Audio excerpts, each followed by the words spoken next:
मृत्युञ्जयाय रुद्राय नीलकण्ठाय शम्भवे अमृतेशाय शर्वाय महादेवाय ते नमः।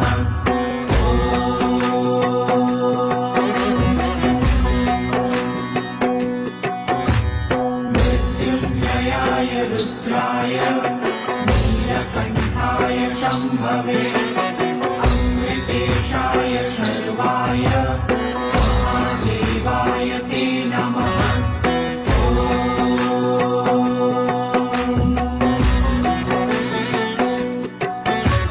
मृत्युञ्जयाय रुद्राय नीलकण्ठाय शम्भवे अमृतेशाय शर्वाय